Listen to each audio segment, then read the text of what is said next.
Hey everybody, it's Bust with Battles with Bust number 153, and today we're going to be doing battle in the Gauntlet. And so, we already hit our prime glory for the league. We're going to jump into this one with what I think will be competitive, but a little bit on the meme side. We're going to be playing 3 copies of Concurrent Timelines. And so, the card, I bitch about it quite a bit. I think Concurrent Timelines is one of the worst design cards ever made. It's one of these cards that you run into trouble with to where it's either extremely good or extremely bad. And on top of that, it really slows down the pacing of the game. And so you will see a lot of these casual cards. They tend to be kind of like oddly costed. They'll be, like very expensive and have a big splashy effect, and you'll be able to look at it. It's like, oh, that's a casual card, right? But sometimes those cards kind of creep their way into constructed, and I feel like that's what we're dealing with concurrent timelines right now. And so I look at it as kind of the triple whammy. I think it's a card that was meant to be casual, but has crept into being too good. I think that it's really bad in terms of game flow, since your opponent has to make a manifest with every single card that they play, and then now with improvise, you're making a manifest plus an improvise literally multiple times a game. It really just slows down the pacing. And then I also feel like it kind of limits what you're able to print in the future. If you're going to say like, oh, well, concurrent timelines isn't too good, it's just right on the edge of that. But are we able to still print cards like Reggie and print effects like improvise and everything? You have to kind of keep in your mind there, for like every card that you produce, we have this one stupid card out here that's really kind of limiting everything. And are we going to allow it to affect our design philosophy? And so I hate it. I think it's ridiculous. We're going to play 3 copies of it today, and then hopefully we can just get it out of our system. I know we can't get it out of our system immediately, but that's kind of what it's going to come down to. Maybe if we just play it this week in the Gauntlet, I'll say I've had my fill and then be done with it. That will only last until the next week, the next time we play against it, and we're like, oh, cool, it's a turn 1 timelines. That was fun. But with the intro out of the way, the decks we're bringing, we're going to be playing Jax Timelines. This was the kind of new hit directly out of the set, out of the release of the Darkened Saga. This was the big kind of like new innovation to come through. You're playing Jax with the Weapon Master mechanic. All of these Weapon Masters have the improvise, so we have the Hookmaster, the Castaway, the Shepherd, and the Combat Cook. And then if you have a concurrent timelines on the board, you get to kind of upgrade your shitty unit into something bigger, along with still having the weapon attached to it. And so Jax Vi was the big kind of breakout deck of this format. It's arguably, and I guess statistically, worse than just playing the Trundle version. I'm not sure which Trundle version is best, but I do want to get some games in with Ornn, right? We can't just have these new cards come out here and not play them, and so we're going to be playing the Trundle Ornn version. If you're not familiar with why this one is ultimately so powerful, it's in Trundle. So Trundle comes out, generates the Ice Pillar, then on turn 8 you get to play essentially a free 8-cost card, since you still get the mana back. And then in terms of the new cards with the new set, they just so happen to have printed an 8-mana 8/8 Overwhelm. And so lots of fantastic choices coming out of the concurrent timelines in terms of using Ornn. And then this version has a little bit more late game to it. It's also playing the Buried in the Ice plus at the stairs combo, so you can bury it in the ice your opponent's whole team, obliterate all the landmarks, and then replace it at stairs with a 8/8 Overwhelm. And so the more standard, more powerful version is here with Trundle Ornn. The last version is certainly going to be our weakest version of this. Once you kind of get away from Trundle and get away from the Weapon Masters, you're kind of limited in what you can bring. But you still have access to a fair number of Weapon Masters. By playing P and Z along with Bandle City, that gets us access to the Wandering Shepherd, which is absolutely fantastic. You can just put the Improvise on something else while still getting a great unit. And then you also have the standard Piltover Castaway. The kind of Bandle City only additions we'll be seeing here are Conchologist, fantastic Reggie-style unit to get us a spell, and then we have Risu, which will give us a 5-cost card, and then it summons the Storm Cloud off to the side, so we get a pretty big boom for 5 mana, just not as much as we would see out of the other decks. It's a little bit weaker than playing an 8-mana freebie, if you will. And so our general strategy with this best of threes, we're going to come out and just ban pirates if it turns up. Otherwise, we'll just try to ban whatever on meta offering our opponent brings and try to just overwhelm everyone with our excessive amount of power. So, all right, the lineup is set. The play button is pushed. Let's jump on in.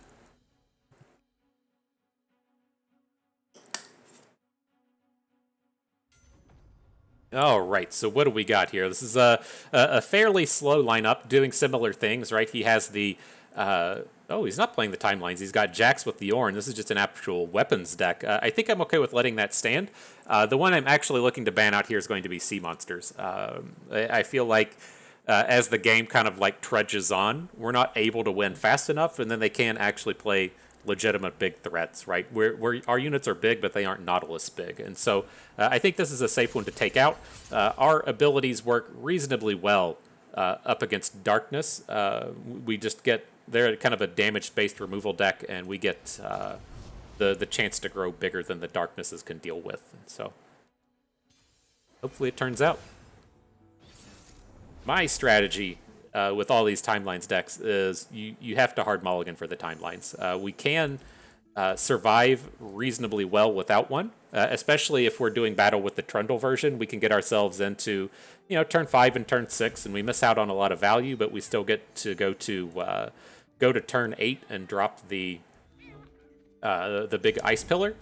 But the other decks don't handle that quite as well. Here, I think this is an okay beam to go ahead and take down the Weaponsmith. It's not a huge value unit, but we didn't draw our Timelines, and we need to stall this game out a little bit, and so I don't want him to be like, oops, here's Jax, and have him be gigantic. Cool.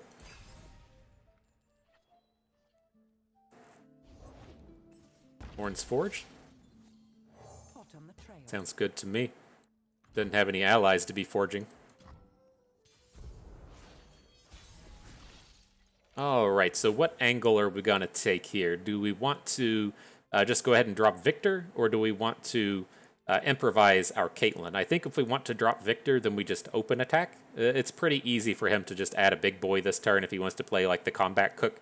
We're probably not going to be able to attack into it, and so let's just go ahead and open with Caitlyn and then follow up with Viktor.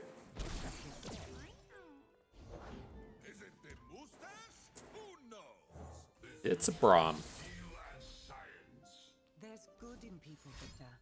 Okay. Get them stats, bro.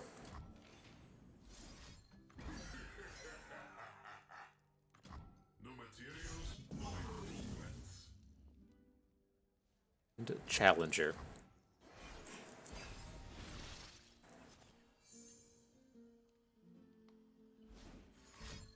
Just keep on forging. Gonna have a big item. 3 attack Braum. Can't entirely do anything about that right now. We can give him a boost with the Wandering Shepherd, protect our Caitlyn. This Braum is going to be a bit of a problem, but we'll see if we can't work around it just a little bit. I think I want to pick up the combat reel. If he has a way to actually come in and kill Caitlyn, then I feel good putting the combat reel onto Viktor. Got a fresh combat trick. Sure, nothing we can do about that.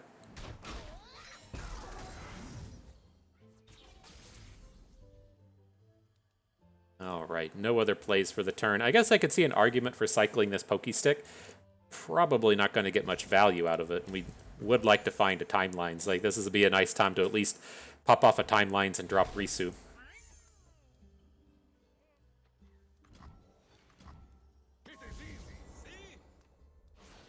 Okay, and let's stop and see. We have the Aloof Travelers. It should be able to pop the Ornn out of his hand, and this is the turn that we would need to go for it. So let's go ahead and drop the Aloof.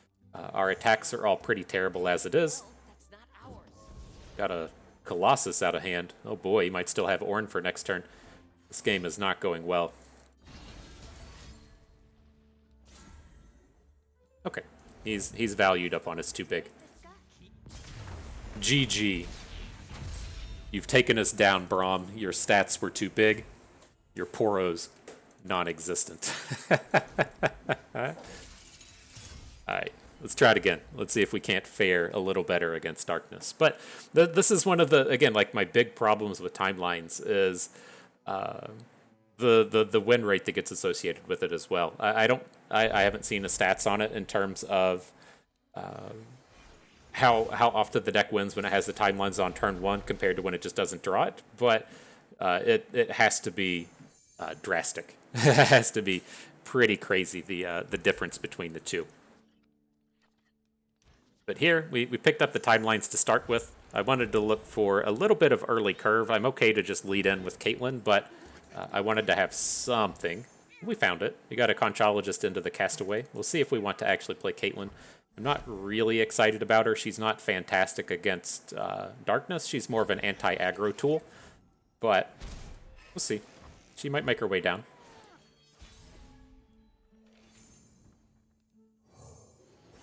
Okay, so Face Sprout's always kind of interesting. I guess Drop the Bomb can be used to kill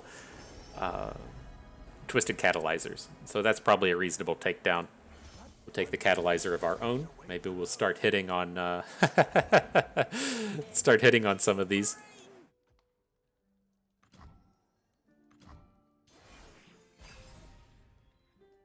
We're gonna draw Darkness this game. Oh, he's got his own. So we don't miss out on too much here, right? I don't want to give up on like too much. I don't want to miss out on too many opportunities to get our concurrent timelines transforms, but we only have the one unit in hand that we could play in the Castaway, so we're not missing out on too much. We'll see if we pick up another unit right away, but didn't hit. I think I'm leaning towards the upcycled Rake should be quite good with the likes of Caitlyn if we end up playing it a turn after this. We'll pass on just the big stats, then take... Shadowblade Fanatic's kind of interesting. Just getting some quick attack scout hits in. I'm on board with that.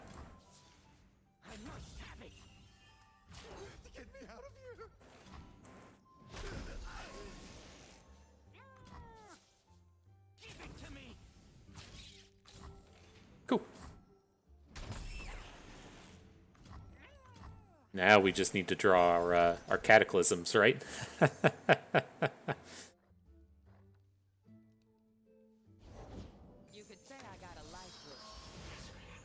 Senna comes in. We don't have great answers to her. I'd like to get the Shadow Fiend down. I just don't think we're going to have the time to do it. Is playing a 5-drop really the answer?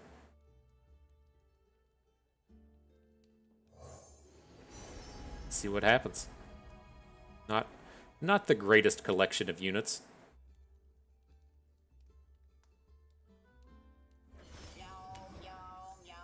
And you do get the +4 attack with the Submersible if you play it when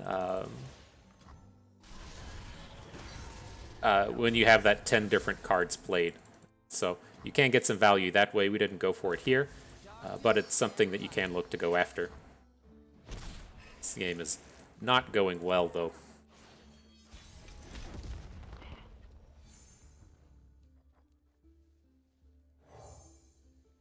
I'm going to play the item onto our actual unit here. Combat Reel's okay. I think we probably want the Sparkle Fly out of these, just to have a little bit of evasion. We would have some usage for Augment, right? We have a handful of created cards between our Rakes and everything, but kind of curious if he's going to like lead out with the Darkness. Yep, and then we can play Caitlyn with Scout.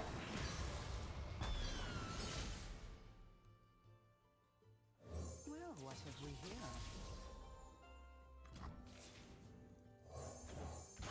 Maybe these traps will turn out to be effective. Also lets us do stuff like we get the flip card, so we could potentially take down Senna.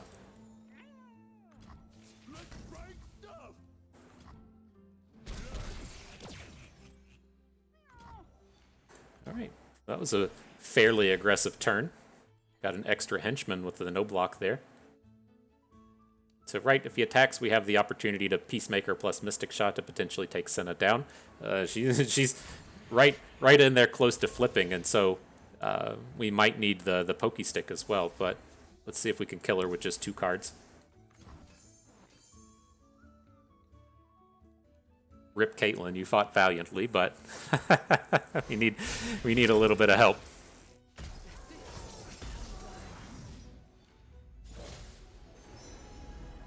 What we got here? I'd probably just take the +2 attack, quick attack. Put it on a challenger, not bad.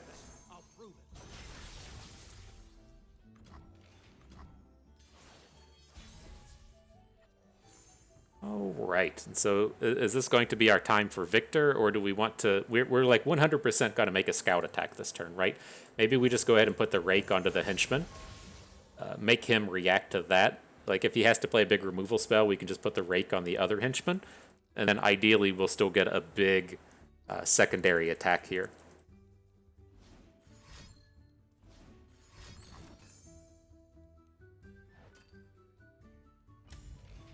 Okay.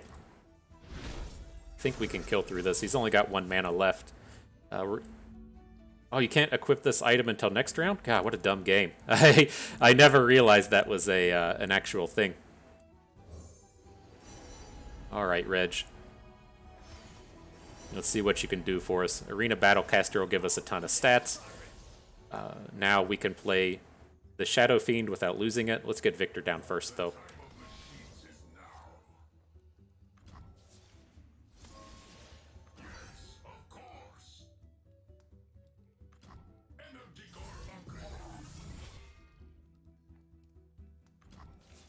Is that enough?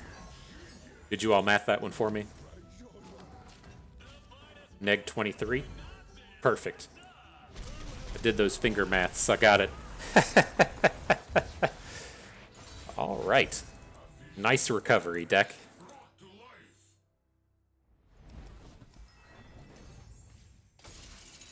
Okay. Bringing in the Trundle version. See if we can't draw those timelines right away. You can see the difference in power between game 1 and game 2, where we drew the timelines and we didn't. It's absurd. Now, I know you can say that about a lot of cards, right? If you're playing a Kai'Sa build around and you never draw Kai'Sa, it feels kind of weird. But like the power level is so ridiculous with this thing that it just feels terrible. I don't know the answer to it. It should probably cost like 11 mana, and then it wouldn't feel as bad, but it feels pretty bad.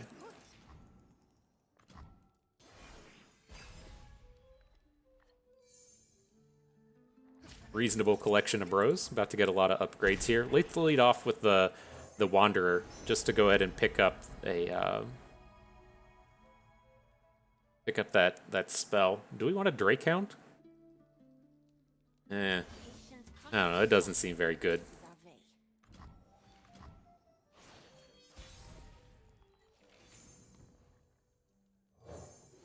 Alright, onward with Reggie. I'm not super interested in any of these. I think we probably want to pick up a Shaman's Call just if we need to go for some big overwhelm plays. It's, like, we should just have enough cards at this point to where something like a Progress Day just isn't important.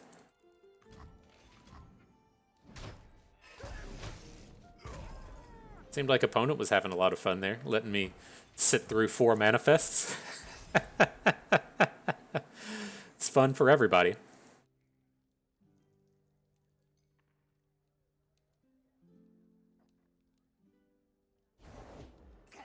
Comes in with Vhagar. Don't currently have an answer to him, but you can get 1,000,000 stats on the board. Oh, cool. Just he says I had enough. He said that was just too fun. That was too fun. I feel you. I feel you, bro. All right, on to the next one. Just feels so devastating to have it either come down on the first turn or not. Okay, and so here, this is probably the space to where I want to just be taking down the Sun Disk. This feels like one to where we're both going to come out and just do a lot of not interacting with each other, and they're just going to say, LOL, it's turn 9, I'll win the game, to where we don't quite have that power. We have to have a little bit more of a value-based approach, but I think we can win before Aurelion Soul comes down. And so I'm going to ban out the Sun Disk, and of course I just don't care about Yasuo. Standard... standard strategy. I should probably come out here and just concede against the not Yasuo, so we can just try and beat him twice. You're learning the strategies from the master. And cool.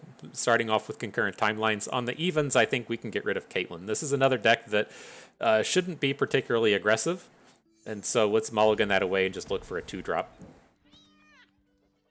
Didn't find one, unfortunately, but I think I'd rather have the Weapon Master in this matchup as opposed to the Caitlyn.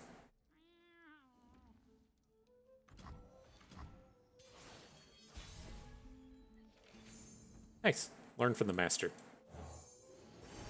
So what do we got? Do we want any of these? Nothing particularly good. Calculated Creations is the only remotely playable one. And I don't think this is a matchup where we'll want minions. I'm just going to go with the Songstress as a 3-2. Don't let the fluffy tails fool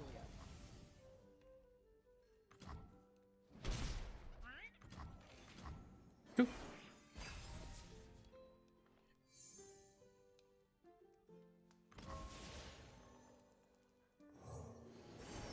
So what do we got here? Let's just go with big stats, I think. The Overwhelm shouldn't be super important right here at the start.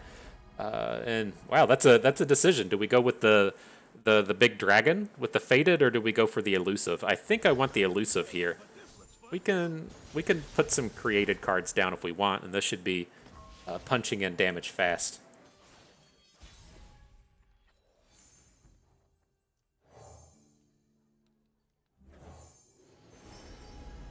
Okay, take quick attack here. Oh, then Senna turns up. All right.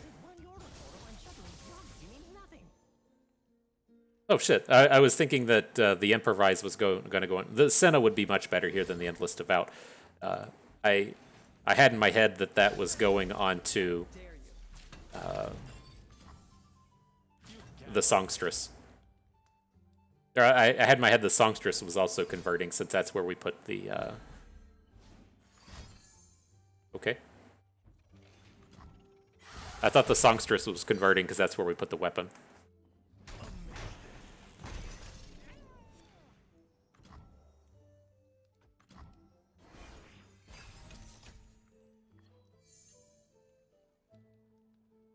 And we could look to start like cycling around some of these abilities. I don't think it's going to be super necessary, but we can look to say put a new Improvise over on our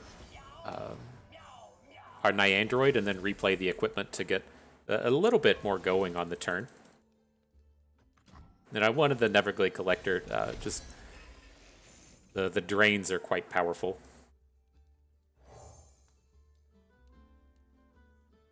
Let's keep it out of combat.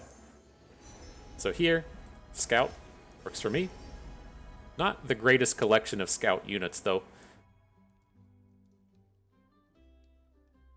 We'll just pick up on the stats. I don't think we're gonna need the life steal off of our other unit. Give me that drain. Neverglade Collector doing his thing. Aw.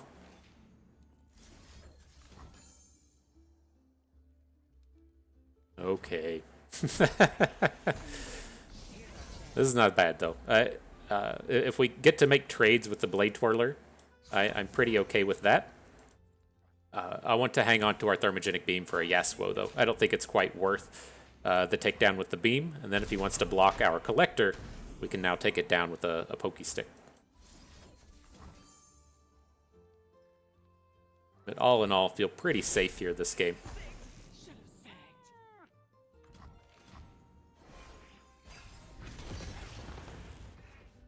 Even managed to get a Restored Devout going.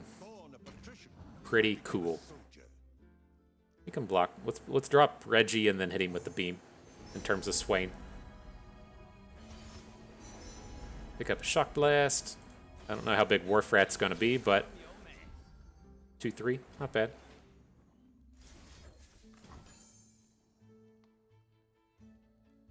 Bring in some serious booms in here.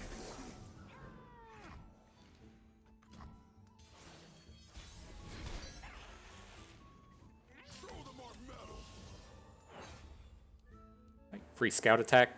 I don't feel like we'll look to drop a like a shock blast if he blocks.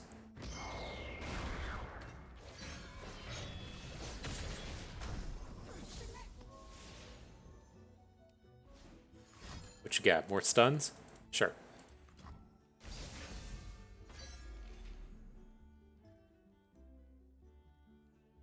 Let's just drop a castaway. I want to like replay the Shepherd's Authority this round. Pick up an Overwhelm. Do any of you enjoy Overwhelm? The Sparklefly will enjoy it. We're crushing through this pretty hard. I feel like you could basically just pick any card in our hand and play it, and we'll probably just win the game with it. And so it just kind of is what it is at this point.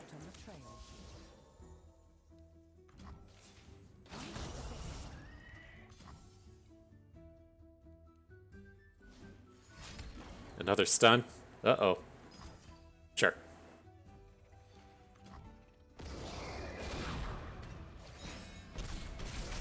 I don't know where the switch is for autopilot, but we pushed it about 2 minutes ago.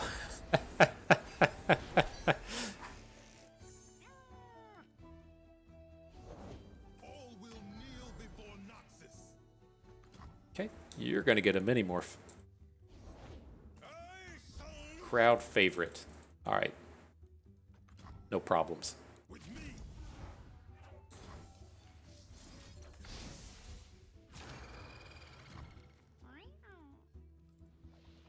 Got him. All right. Good job, Timelines deck. All right, so tell me what you think. If our opponent brings the non-Yasuo deck, should we immediately concede? I'm going with yes. I'm going with yes. If he switches to Zoe, we're just going to concede, and then we're going to beat Yasuo with the Jax deck.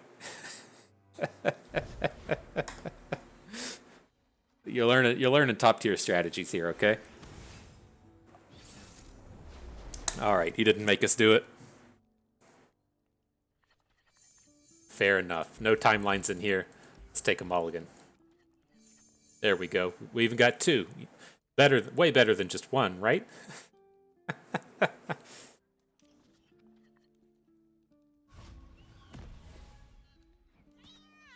Yeah, I mean, I don't know what the answer is to timelines. It should probably just cost like 6 mana. Yeah. I've seen some people say maybe 2, maybe 3, maybe make it cost 3, but it draws a card. Like it should just cost like 6. And you can still use it in Path of Champions, but it's pretty garbagey everywhere else. But here we'll lead in with Reggie, good enough to pick up Shock Blast, and then we can look to next turn play an Urchin, cycle away the timelines, and add in Jax.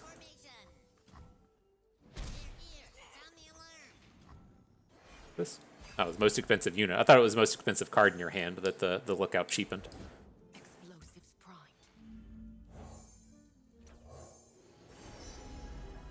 Right, do we want any of you? Affectionate Poro. Maybe it'll do something. He's got Challenger. He can kill a 1 health unit. In position. Behind you.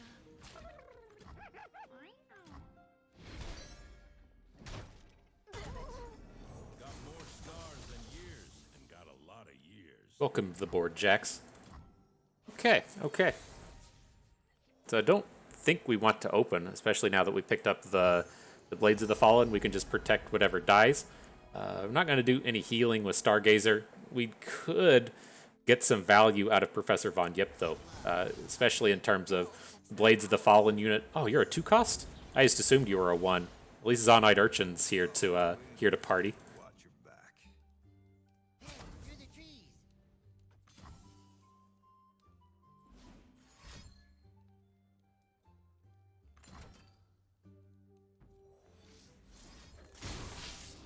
show you how we did it in Acacia. All right. You get to put the unit on board. I don't think it does anything protecting that that thing, since we don't have like forges in our deck. There's not a real reason to keep the Acacian Light of Acacia. I guess it gives quick attack. That's not irrelevant. So many Vi's.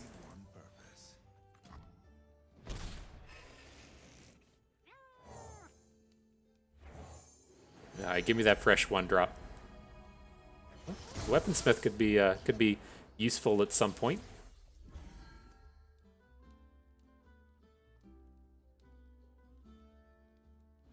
Thank the professor for all those stats. That's awfully nice of you.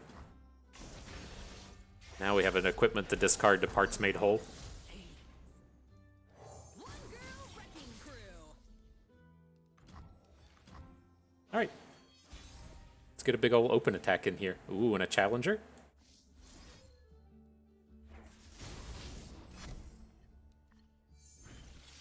Do we want to just send it? Kind of like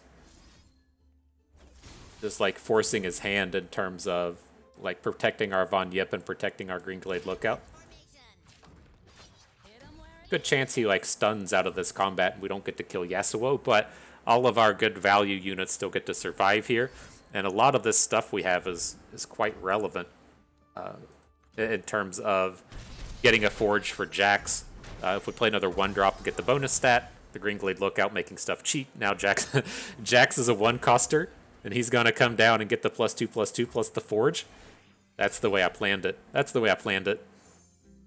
Oh man, this is going to be enjoyable. Okay, I'm not giving up on the forge.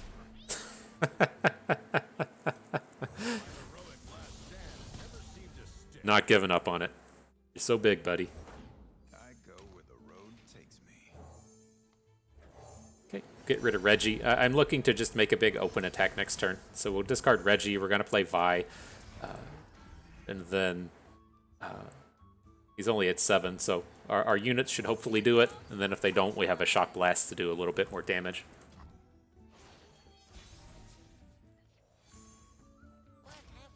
Go with that classic little to big attack. Bring these over. Hook in the Yasuo. Think that'll do it.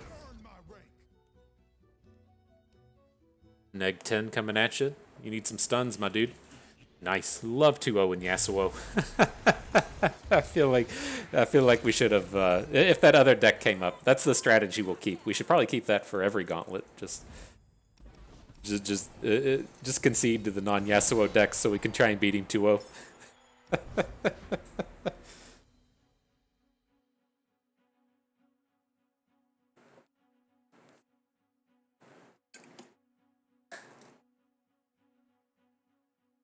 All right, new set of battles, new opponent.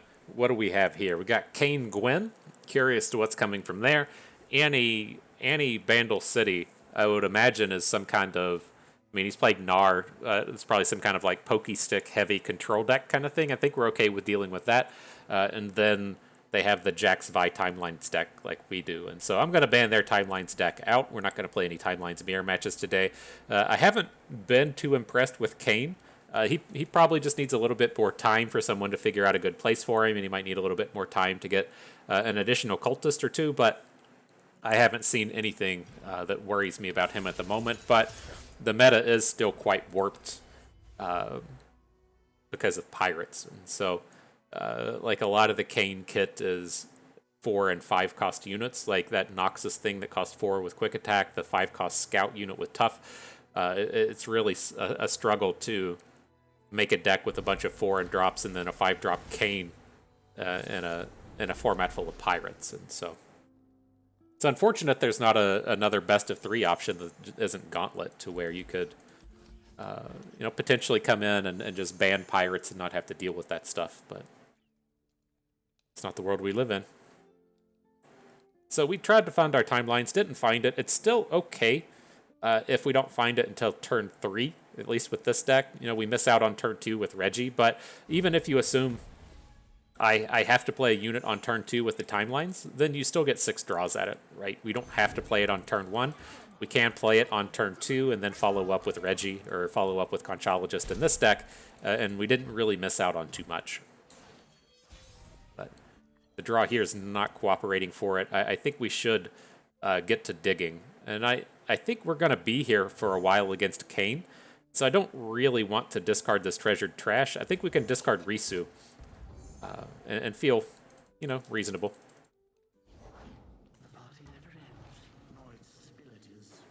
Okay. I'm not going to let him get any Halloweds right away, but this is a set of cards where Caitlyn should start to feel pretty decent. So now if we get to block some Boisterous Hosts, we get to Pokey Stick down the Phantom Butler. Reasonable turn.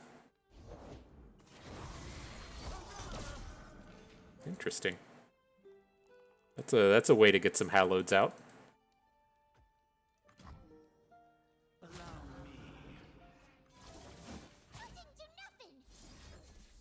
Okay, we'll still block with Caitlyn. There shouldn't be anything to protect from this. Like if he's playing +2/+2 and Ephemeral, then fine, I guess. But I don't want to take that damage. The longer this game grinds on, I think the better shot we'll have.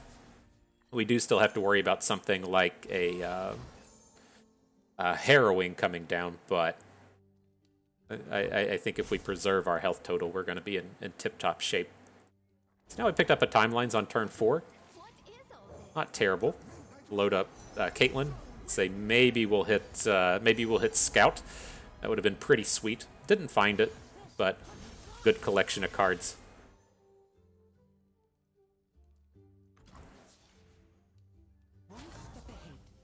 He wants to trade his Boisterous Host into the Sump Dredger. It feels like a win. Right, which one's this? Tararosh. 10-coster. What'd he do? He did something. I missed it. Blades of the Fallen. Okay.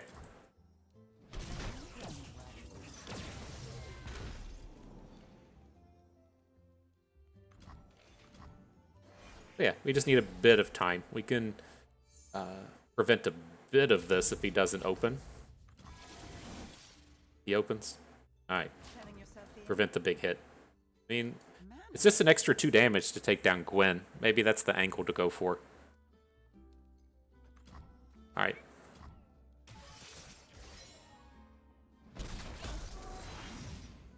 Gonna look to add Risu this turn. And then next turn would be the kind of time he could start to play the Harrowing. And I think we need to probably open with our Aloof. I don't care about gems. Let's just take the extra stats right from the start. Maybe we'll play some serious Daybreaks this game.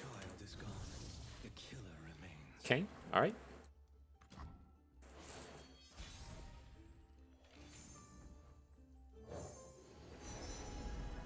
And Swiftwing Flight has Challenger. It's not strong enough to kill anything here, though. Maybe we just go for the stats instead. Well, we can say, well, now now we can kill something. We can hook and kill this Gwen. But I was gonna say we can put some damage onto his stuff, and then that gives us another angle in terms of like Mystic Shotting down a unit.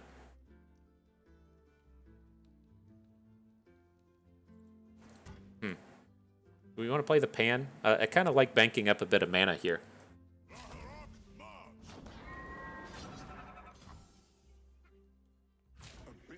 Let us maybe get this Mystic shot down.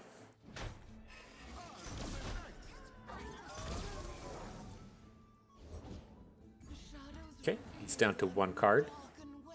Feels good.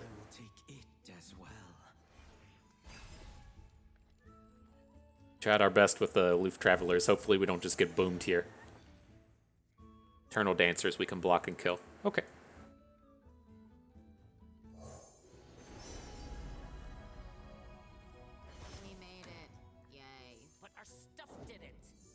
Second Eternal Dancers gets discarded. Alright, this seems reasonable.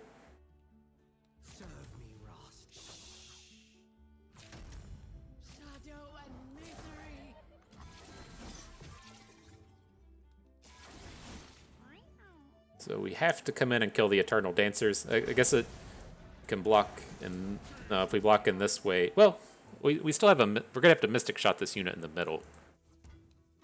Or is this... this... Are we just dead? We'll be at 1.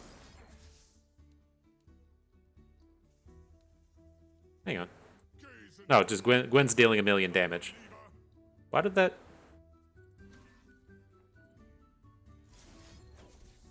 I thought it was... it showed a -2 on there at some point. Interesting game. Uh-oh, he's got a card. What's your card? Protect his unit. Okay.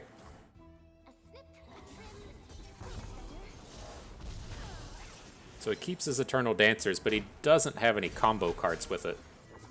Right? So if we hit hard enough on this upcoming turn, the Dancer shouldn't be too scary. Do we want to just Treasured Trash next turn? Probably not. Well...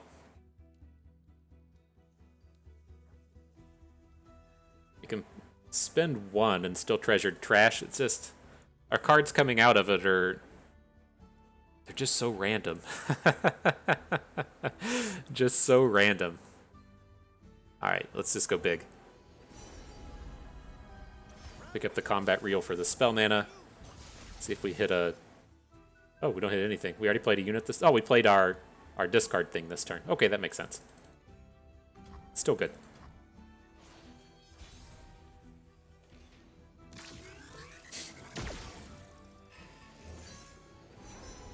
Need a big spell. Mini-morph is probably what we're looking for.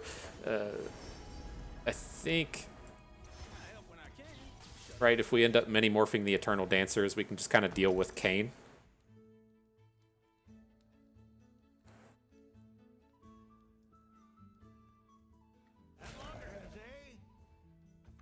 Alright, let's see what happens. Just go ahead and get the Dancers off of the board.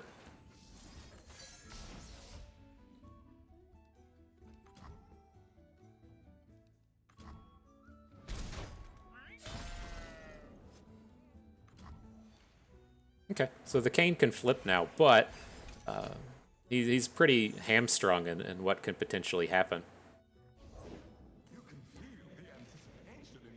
This doesn't summon anything, right? No. Okay. Okay, take the Scout Rake. Our unit here is just going to die, so let's pick up the Jaw Hunters. It's at least going to have the most stats. Give us a chance to take down his Kayn if he wants to hook in. Does not. Okay. Seems like that all went reasonably well. So let's do this. Let's drop... well, we're going to Zonite Urchin. I want to get our hand emptied out as much as we can now. I want to look to start playing Treasured Trash. Not entirely certain that it's going to hit, but... I want to drop all these cards down and then look to hook in Kayn.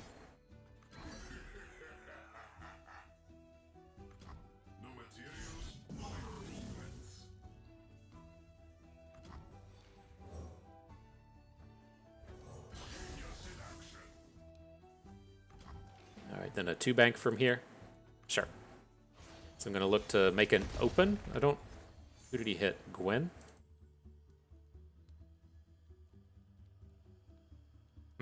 Well, I guess Gwen is a little bit scarier than Kayn.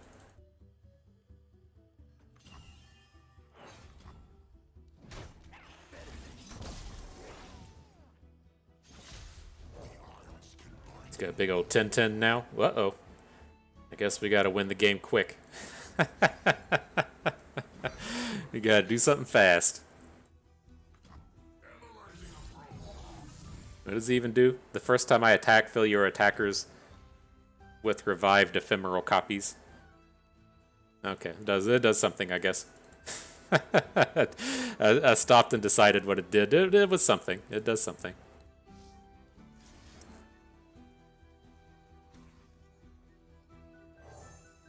Alright, so we're limited on what we can actually get to the board now. So we're going to play the Pan. And now we'll Treasured Trash. So So we only get to draw 6 cards off of this. But, see if we get something cool. Battle Fury, always cool. Shadow Flare has a lot of potential for the turn as well.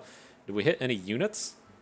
That's the big one here. We need to get wider than him. So, with this Ixtali, we can get wider than him by 1. The fuck is this? You're going to cause 0? Oh, fuck. It was off of Timelines. Okay. So, Ravenous Butcher it is. But that should be enough. To play, spend all of your mana. We don't need any. Summon a Dauntless Vanguard and grow its stats that amount. So do we get a unit off of this? About to find out. We got a flipped Viktor. That's a unit, right? Oh no. Oh no. You know what can happen here? Oh no, he's going to have to put blocks forward. Okay, I was like, oh no, we can attack and Battle Fury and then he just blocks. But we can safely get around that. I thought he was just going to be able to no-block this attack. Not the case.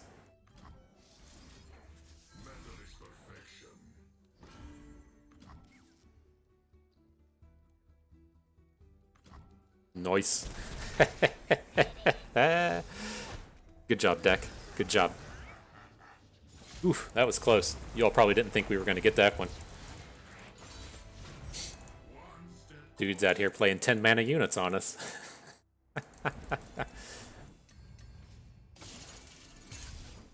All right, on to the Trundle timelines. Let's see if that can't pull out a victory.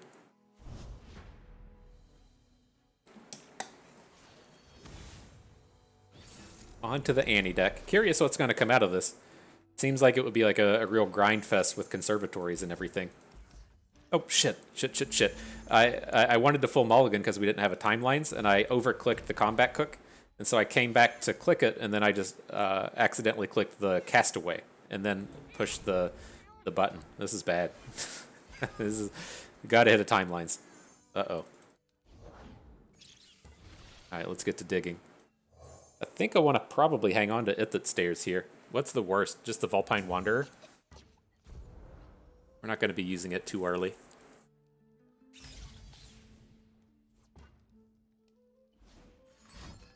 Sure.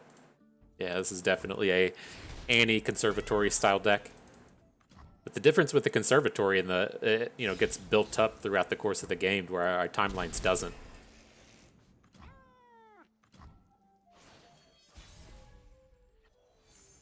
Reggie, you're not a timelines. The Rake, not particularly powerful here, but we'll get some usage out of it on a future turn. I always like picking up this Scout. Okay. Starting to run out of cards.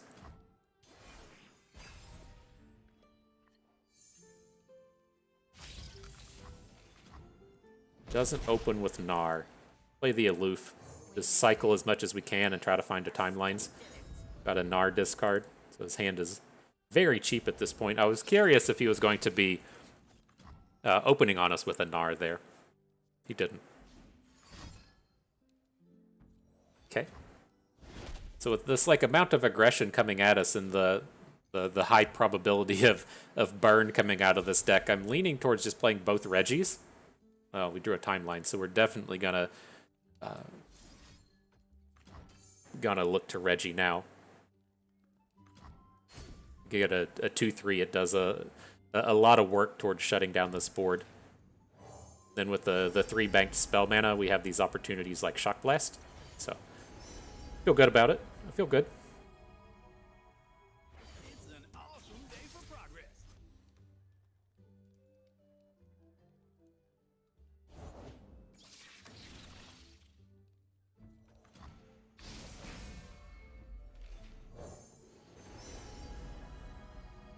I help when I can. Shut up. And a True Shot Barrage. Okay, so I mean, opponent's gonna be like, I figured that would be a Ravenous Flock, but I was gonna say opponent's probably highly likely to open. But if he doesn't, and we get to drop a True Shot Barrage, that's gonna be pretty huge. And otherwise, I mean, he seems like the kind of deck that might be playing Decimate in it, but we can come in and kill a lot of this stuff. Are we missing out? Would we rather play Shock Blast? We can't play any of our other cards, so 3, 2, 1.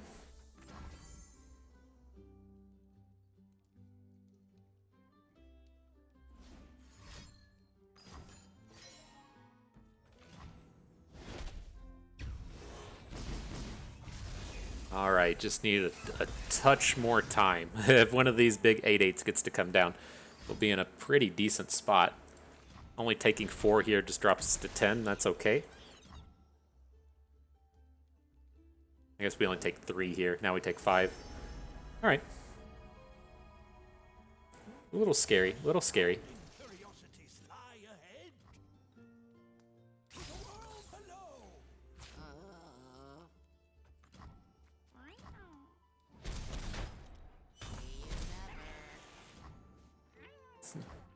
It's unfortunate for us that the combat cooks don't have access to lifesteal. It'd be pretty sweet to be dropping that here.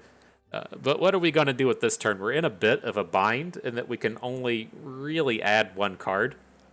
What I'm going to do is play the combat cook and see if we hit the thing that gives you spell mana, so that we can then follow up with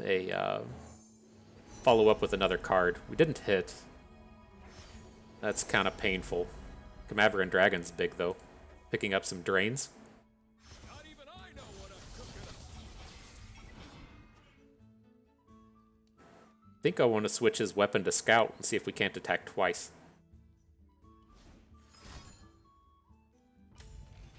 'Cause I mean, what else are we doing this turn?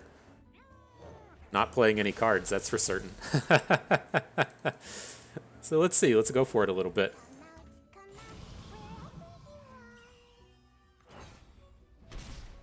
Looks like he's just going to take the 10. And so if he doesn't open on us, now we can play an It That Stares, get a big shutdown here. I have to imagine this is probably just an open with a Decimate, but, you know, you can imagine things going okay. We're going to want to block this unit down to the left, I think. Well, he's not lethal. We'll prevent more damage with Annie. Do we want a Progress Day? There's not a ton of hits in our deck. We'd be Progress Daying looking specifically for Mystic Shot. I mean, we just outright win the game if we don't die here, so... I saw the Transmogulator in there. I'm curious if that's a better option. Like, just to prevent 1 point of damage.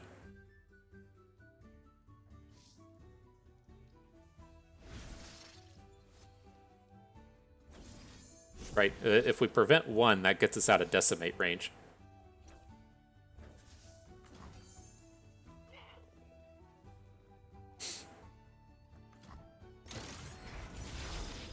So I mean, we're probably dead, but this gives us a shot.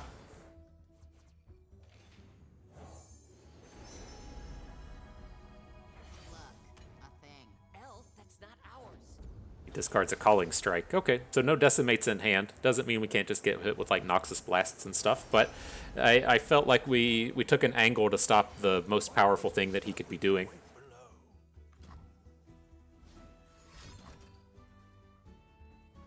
Okay.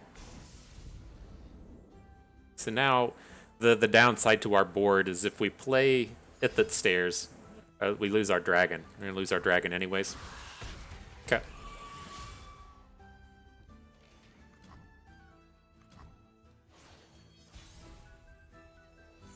So how do we get through this one? I'm leaning towards now. We can play the Vulpine Wanderer. That's going to get a stance swap. We could put the Overwhelm stance onto this Hunting Fleet. We could put the Rake onto the Hunting Fleet. That's going to cost 5 mana. I think we just got to go for the win, though. I mean, the other option is to just play It That Stares. But then if he plays another unit, then we're not going to deal enough damage. I like this Overwhelm path. It does fall to, like, Nox and Guillotine, Scorched Earth kind of cards. But it gives us a good out here. Patience, cautious, and quiet. This is our way. Let's see what he does. Nothing so far.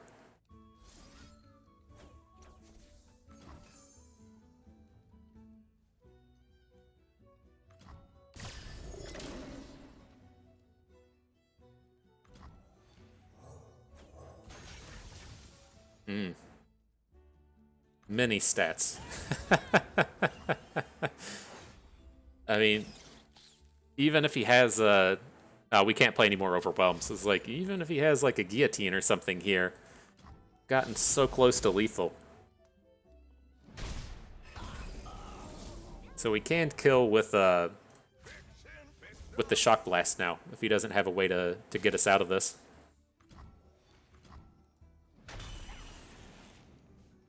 Alright, squad, squeeze them butt cheeks. Squeeze them hard, squeeze them good. Ooh, Mystic Shot to counterspell a Noxus Blast? Okay. Okay. Uh-oh. Uh-oh. Time to go to Emote City. Uh-oh. Nice. Market a W for bust. Not bad. Not bad.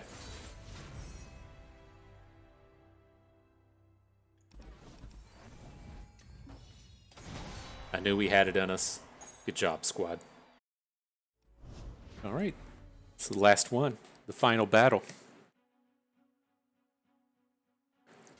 Feel pretty good. Just jam this dumb deck over and over again. All right. And so we'll just take the same strategy here, right? I'm going to come in and ban out the Timelines deck. I've seen a bit of Action Kane on the ladder. I'm not entirely sure what's coming out from Jax Master Yi. I don't feel like Jax Master Yi is something to worry about with what we're doing, and so we'll ban out the Timelines. He bans out our bigger version, and then we'll lead off with the Bandle City one, since that's our weakest versioning.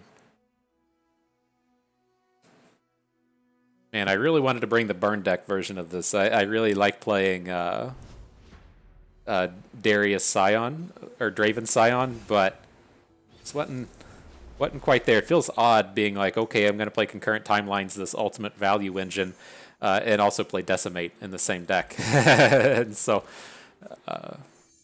we didn't go for it. All right, no Timelines to be found. We tried our best. There you go. You just dream it. You wish it to the top, and it'll happen.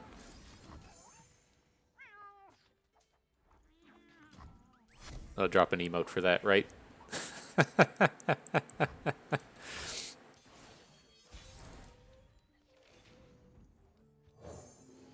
All right, so do we want to use any of these? I'm not super interested in Scrap Heap, since we're probably just going to run the thing into Timelines anyways, but there are some in there that could be okay, like the Professor Von Yip one, putting 3 cards into your hand and stuff could be good. Are we ever going to play like a Keeper's Verdict? Maybe. Maybe we just go for the interactivity out of this. Pick up the Tellstones.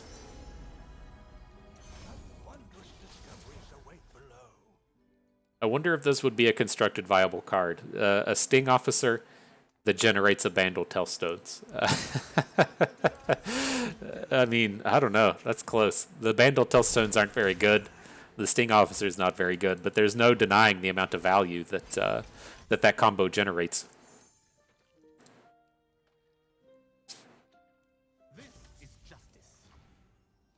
Okay, so action comes in. I would like to put a weapon directly onto the Sting Officer, but let's just pick up a bit of value here for the moment. We'll go with the Castaway. Probably want to just go with big stats. Big stats on an Overwhelm looks pretty good. And next turn we can put the Wandering Shepherd onto the Sting Officer. And this Heroic Refrain costs 3. That's the common one, but Keeper's Verdict is something we might want to do. Alright.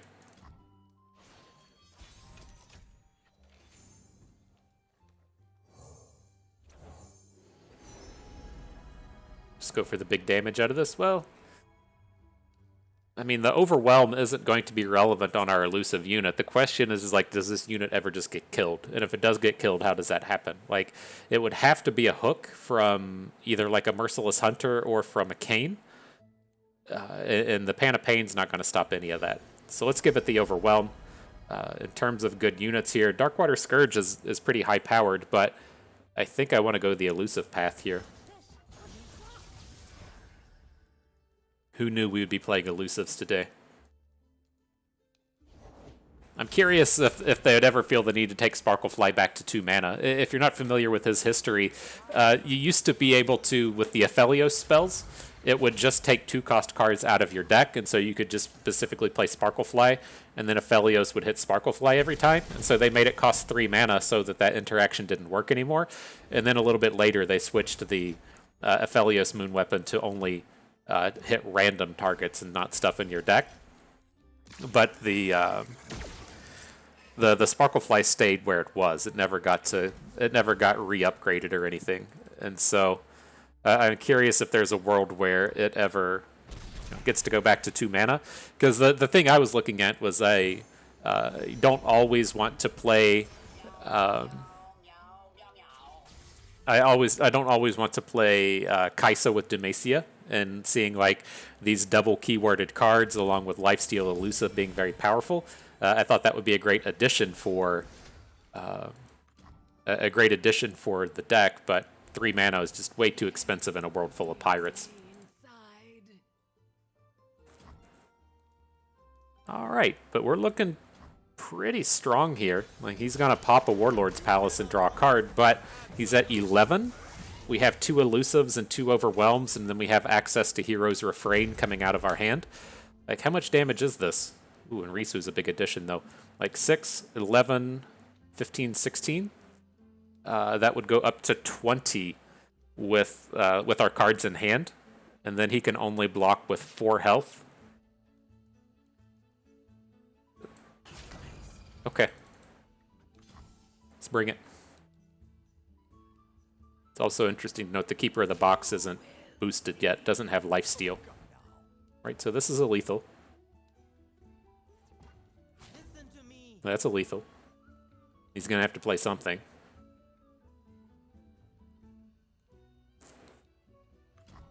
Nope. Just get boomed. Nice. Good job, deck. I'm very proud of you. When's the last time you told your deck you were proud of it? That was the weakest deck, I felt like. The weakest one in our lineup, and it was enough. It won 4 of its matches, and so can't say that about Trundle, the Trundletron down here. It didn't get to play it every match, and so.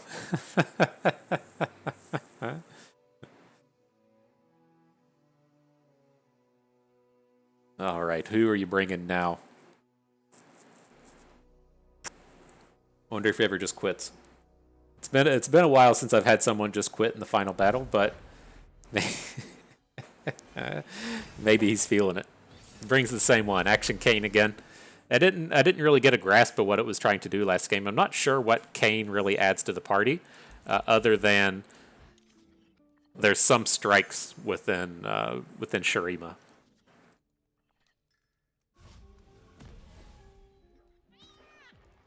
I don't know if they're trying to do combo stuff to where there is that like resurrect spell, and then you get to like resurrect. I don't know. That all sounds terrible. All sounds terrible.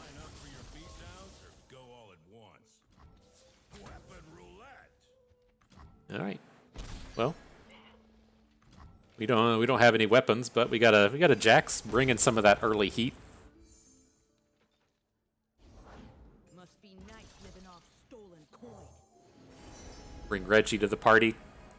This was close. Like the way that last game sequenced, I don't feel like assembly line's ever going to do anything. They just get a bunch of good blocks, and we don't really care about the units. And then I don't want Progress Day either.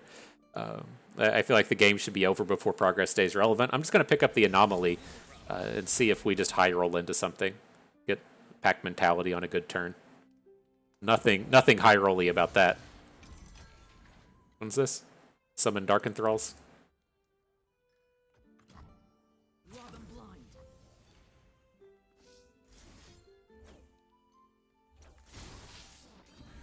Alright.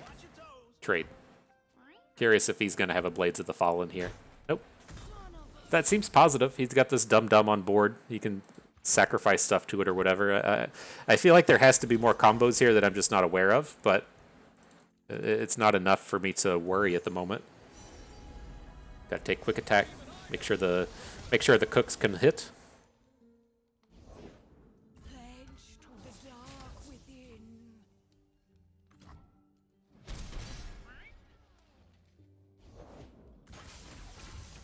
Okay, that's slightly problematic. Just little problems, one problem at a time. Voice from within. Don't have tons of ways out of this. It's like I would like to get little damage onto this thing, but that doesn't seem like it's going to be super worthwhile. Like, we could put 5 onto it. Let's just try and kill it with Vi next turn.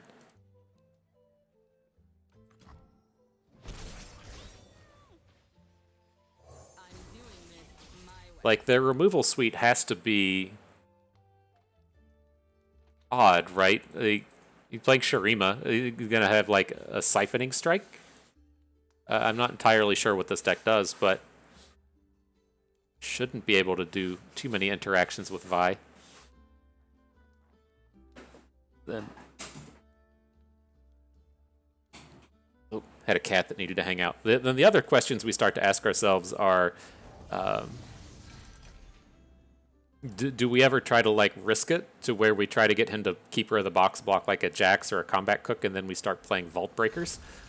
I mean, that's a possibility. Let me show you how we did it in Acacia.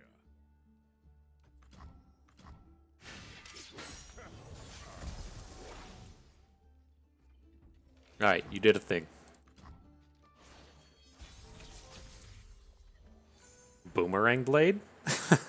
It's like I knew we could hit something big. We just can't. We can't quite do it here, and so it's unfortunate. Boomerang blade would have been quite sick on this turn, though. All right, let's just go ahead and hook the dum dum out of combat. Might as well just send it to the left, right? That's he's gonna gain all the health back, and so that's the minimum amount of health is gonna be the +5. Okay. Ah, Boomerang Blade, you were going to be so sweet. If we'd only known, we wouldn't have played the Acathian Rain thing.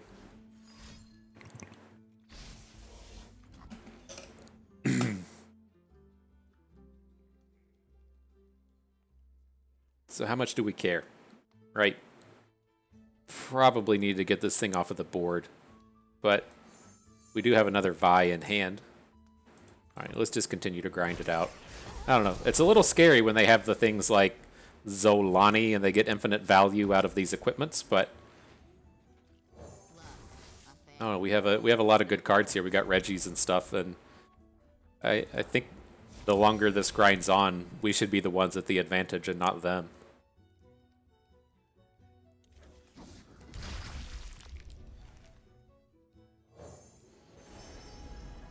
We ever just take Give It All? It's a tempting one. Probably just want to pick up a Transmogulator to interact with the units out here. I'm not sure like how Transmogulator works with these equipped things. Like, I don't know what happens if you transform. It should just be like when you Minimorph it, right? If you Minimorph your opponent's unit, it still gets the equip. So there's probably... Watch ourselves there. Number of other spells. How many other spells have we played? I thought this had a counter on it. Have we just not played any other spells? That doesn't sound right.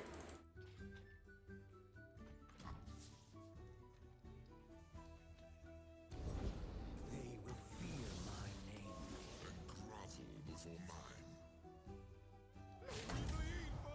mine. All right, here comes the squad.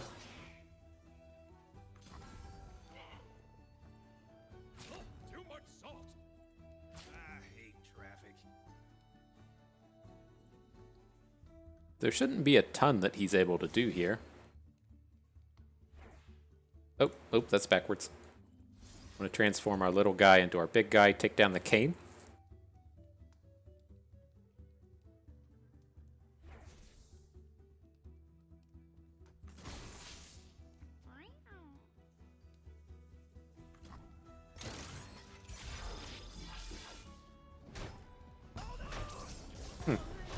Well, nothing about that worked.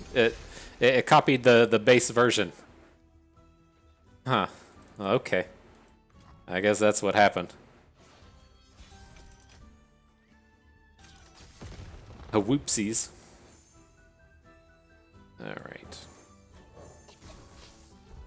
if we can't find something.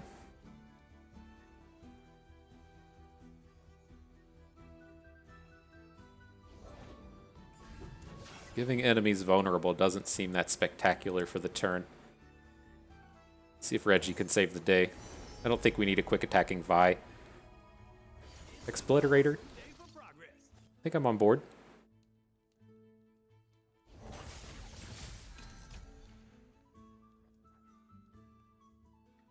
Vi stands for vicious. And then we're one short of the flip.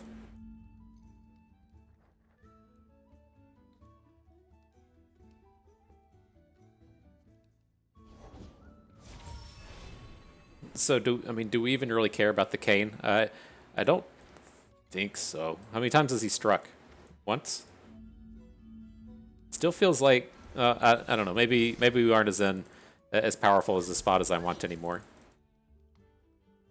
Let's take down the cane. Don't worry about the value. If he's getting hooks, it's going to be problematic.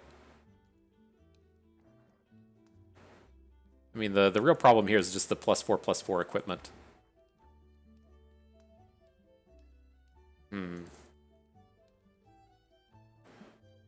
All right.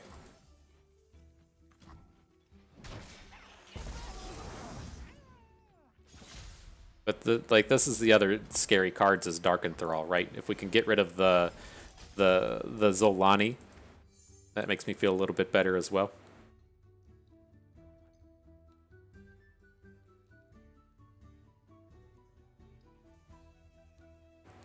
Painful though. Almost halfway through our deck without a timelines.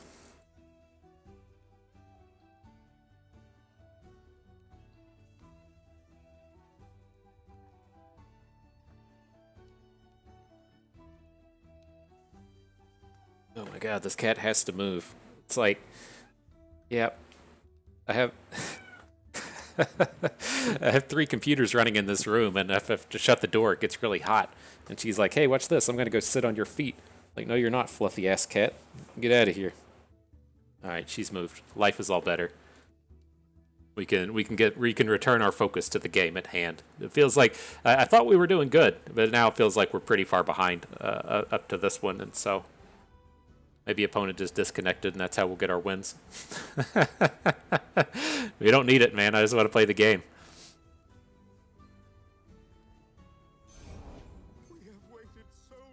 So he plays Zolani to kill the thing. It's kind of problematic.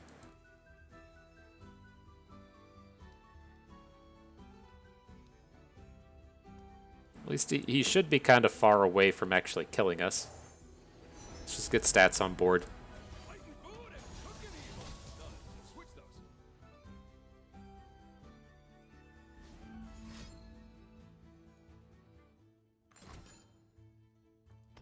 Okay. That'll bring back Kayn. Not so worried about him, I don't think. Like, I'm just taking down a Reggie this turn doesn't feel like that big of a deal. I think I'm still more interested in the Zolani.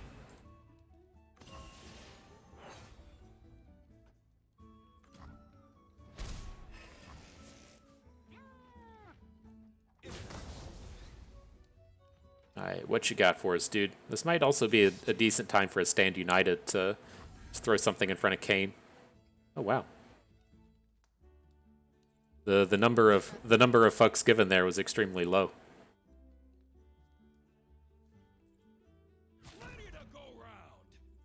So if we do something like this, we can swap the cook and the fancier. Well, I mean, you can just do it anyways, right? We haven't had to line up our blocks yet, but we can take down a couple of units this way. What happened? There.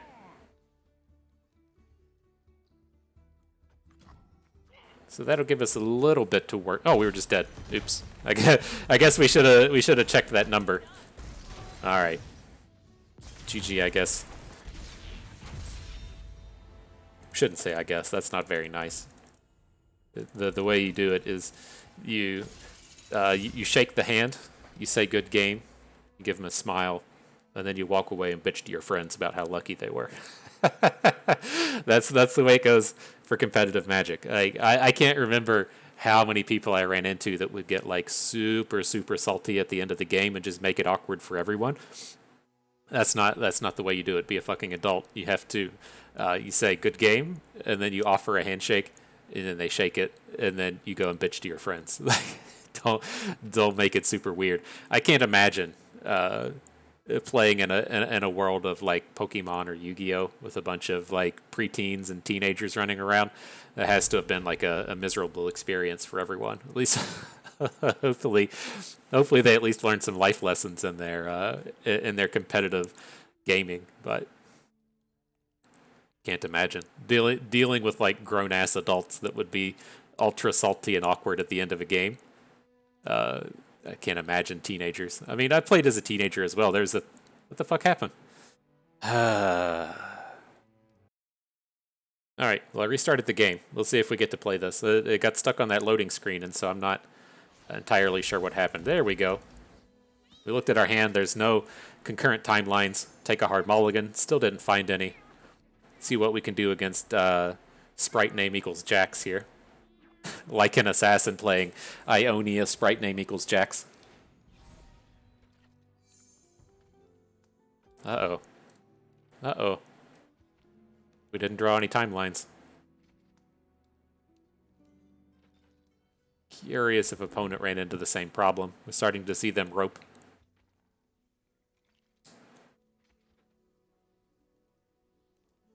That's a bummer. Maybe I don't wonder if he's sitting on the loading screen or if he's restarted.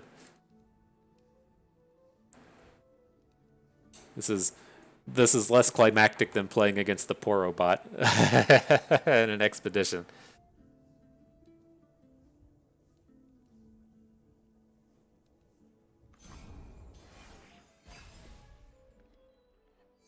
Alright, Jax. You can do this, friend. You're doing the Jax mirror match here. I believe in you. Aw, what a bummer. Come on, dude. Restart your game. My heroic last stands never seem to stick. Probably just sitting there waiting on it to load.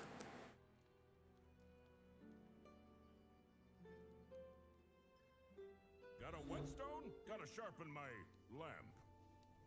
Gotta sharpen my limb. Jax, that sounds inappropriate. He's talking about his penis. Come on, Jax.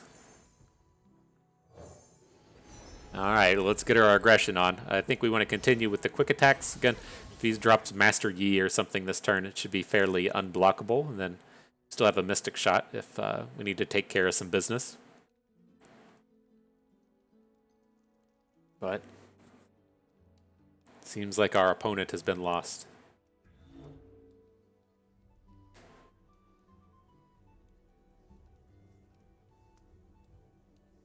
Let me change up my style. The final battle should not be won in this way.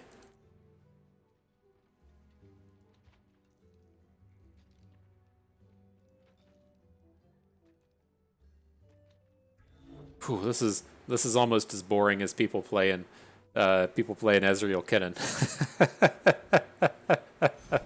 What a boring match. Something that needs to be nerfed into oblivion as well. Just literal fun for no one playing Ezreal Kennen. The thing that I'm ultimately worried about in the current formats are if we have to start living in a world where people are playing like triple Eye of the Dragon lineups. That just sounds like total misery from my point of view, and so I'm hoping that's not what the game devolves into. But this is probably a Eye of the Dragon deck.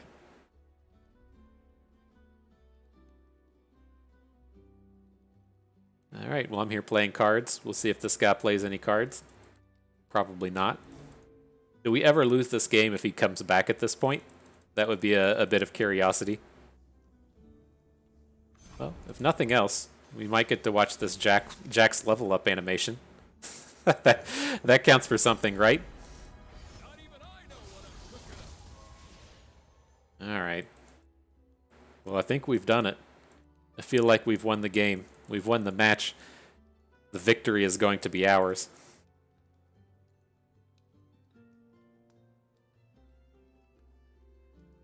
What do you think? Do you believe in us? Have you already skipped to the end of the video? Like, follow, subscribe if you're still there.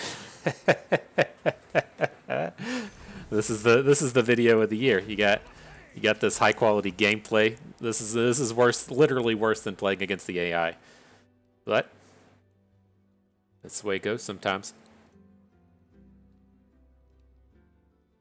Let that rope go down once more. Feel like we should win. Denying the Lycan Assassin their prime glory. I feel like they can carry hard through seasonals, win the Last Chance Gauntlet all on their own. All right, GG. And so yeah, not a bad set of matches. I hate everything about this. Like I hate it. Not the Jax animation. This is completely fine. But again, like concurrent timelines, I think is just a poorly designed card. And you'd see this in Magic on occasion, right? They printed Storm, which was just stupid. One of the largest mistakes in Magic was the Storm mechanic. I don't feel like Storm is exactly there, but that's kind of like a familiar spot to go. The card that really comes to mind to me, at least for Magic, is the card Pyrostatic Pillar. And it's a card that... it's not. It's like the polarity of how good a card like Pyrostatic Pillar is super, super wide, right? It's literally one of those cards that is just actual unplayable, or it's format warping. And that's one that, kind of slipped through the cracks and was format warping. And, to me, the big difference that we see in Magic and the big difference we see in Runeterra is that Runeterra is a digital-only game, and they get to be, like, really flexible in terms of nerfing cards and changing cards and interacting with how a bad card is on a format. And I think concurrent timelines has just never been healthy. There's never been a viable tournament deck or constructed deck that concurrent timelines wasn't just absurd in. And it's just...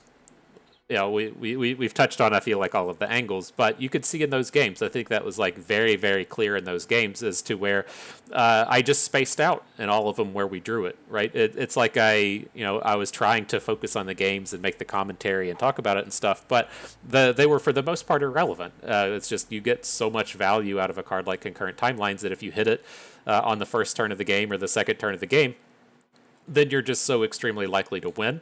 And then if you never draw it, you're playing, just a bunch of, for the most part, terrible cards. And it has morphed a little bit. Like Improvise is the first the first set of cards to where it feels like something that is legitimate on its own, right? All of the Improvise cards are good on their own, and then they just become absurd with concurrent timelines. And so I don't have the answer for it in terms of how does it get nerfed to where it doesn't feel abysmal. But I feel like even in those games, like you could see to where an opponent just conceded after we played it, and it wasn't immediate, but they did it essentially right away. And that's how I feel every time when I play against this deck. And I just don't feel like that's a very like healthy feeling to where you're playing against a matchup and you're just like, oh great, that was fun, and then your opponent plays it on the first turn of the game and you're like, oh, we should just be done now, right? We should just go ahead and concede and move on to a different game because opponent hit their 60% chance or whatever it is to draw the card in your opening hand or in the first turn of the game. And so I don't know, I think there has to be kind of a space to where cards like this exist, right? Everyone that plays the game isn't super competitive or trying to get high in the ladder or make masters or whatever, but I try to envision like the other people, right? The ones that don't have the same mindset as us, the ones that aren't trying to be more in the competitive end of the spectrum, are those people enjoying concurrent timelines? Like, do you really hurt a large part of the player base by taking concurrent timelines out of the format? I mean, I don't know. I don't have any kind of numbers or feel on that, but I haven't heard anyone be like, oh yeah, I would be upset if this card was gone. Like, it just feels like something that literally no one enjoys. I mean, I've spent at least like 20 minutes in this video just bitching about it, and I feel like there's way more people on my side of that than there are in the people that legitimately and truly enjoy playing with concurrent timelines. And so that's that's where I'll stop bitching about it. I feel like I've done enough and I've done my part. I can't do anything more about it. Hopefully, in the upcoming patch, it just gets nerfed to oblivion and isn't a constructed viable card anymore. Have your fill in the Path of Champions, but cards like that don't belong in constructed. And so, with that will do it for us today. I hope you made it through the whole video. You enjoyed all of our bitching. You maybe learned a thing or two along the way and had a good time watching. This is Bust, and we thank you for being here.